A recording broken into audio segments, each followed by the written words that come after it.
খোদ নরওয়ের বিশ্বসেরা striker Erling হল্যান্ডের ঘোষণা, নরওয়েকে ঘুরিয়ে ব্রাজিল এই ম্যাচ জিতবেই।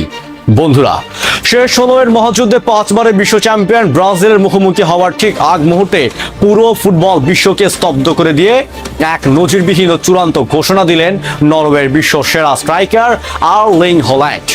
যেখানে বিশ্বের বাঘা বাঘা ফুটবলাররা ম্যাচ শুরুর আগে বড় বড় হুঙ্কার দেন, সেখানে খোদ নরওয়ের প্রধান সেনাপতি হল্যান্ড ফিফাকে দেওয়া এক এক্সক্লুসিভ সাক্ষাৎকারে সরাসরি মেনে নিলেন ব্রাজিলকে হারানো এবার নরওয়ের জন্য এক অসম্ভব কল্পনা।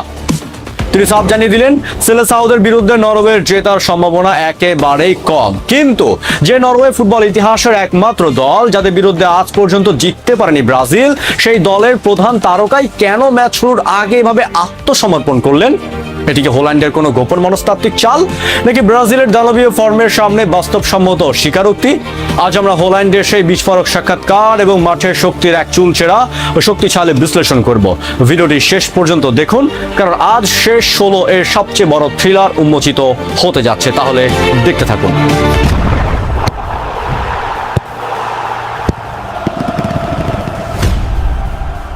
চলুন প্রথমে মাঠের ভেতরের আবহটা ঠান্ডা মাথায় বুঝে নেওয়া যাক। বিশ্বকাপের দ্বিতীয় পর্বে আইভরি কোস্টকে 2-1 গোলে হারিয়ে দীর্ঘ 28 বছর পর বিশ্বকাপের শেষ 16-তে নিজেদের জায়গা নিশ্চিত করেছে নরওয়ে। এই ঐতিহাসিক জয়ের পর ডালাস স্টেডিয়ামে উচ্ছ্বাসে মেতে ওঠেন নরওয়ের সমর্থকরা। ম্যাচ শেষে মাঠের মাঝখানেই এক অভাবনীয় দৃশ্যের অবতারণা হয়। অধিনায়ক ও মাঝমাঠের ক্রিয়েটিভ মগজ মার্টিন ওডেগার্ডের ড্রামের তালে পুরো দল মাটিতে বসে তাদের ঐতিহ্যবাহী ড্রাইভিং রোয়িং বা বৈঠা বাইবার প্রতিটি ভঙ্গিতে আনন্দ ভাগাভাগি করে। নিজ দেশের মানুষের এই ঐতিহাসিক জোয়ার নিয়ে হল্যান্ড বলেন, নরওয়ের মানুষ এখন দারুণ উচ্ছ্বসিত।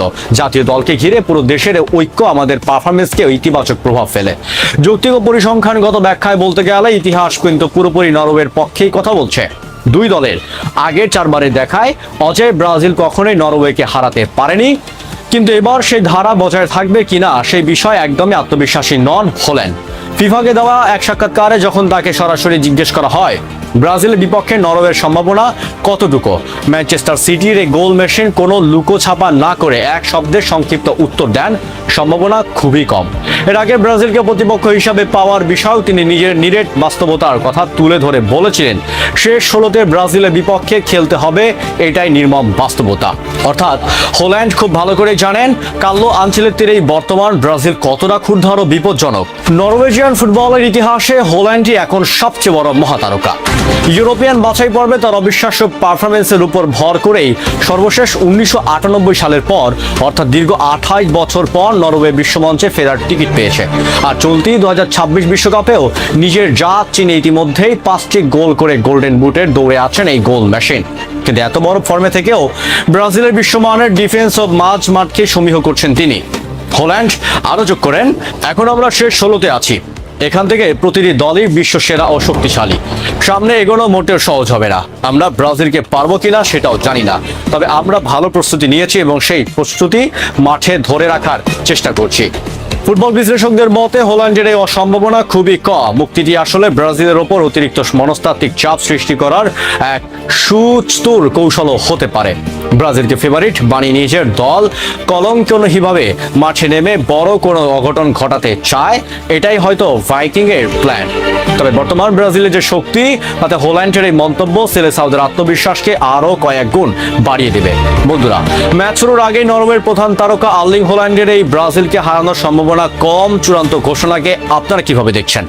এটি কি শুধুই ভয়, নাকি ব্রাজিলের জয় নিশ্চিত করার আগাম পূর্বাভাস? কমেন্ট বক্সে আপনার ক্ষুরধার ফুটবলের প্রেডিকশন জানান। 2026 ফিফা বিশ্বকাপের প্রতিটি নকআউট ম্যাচ এবং লাইভ ইনসাইট টেকনিক্যাল বিশ্লেষণ সবার আগে পেতে আমাদের চ্যানেলটি সাবস্ক্রাইব করে সাথেই থাকুন। ধন্যবাদ।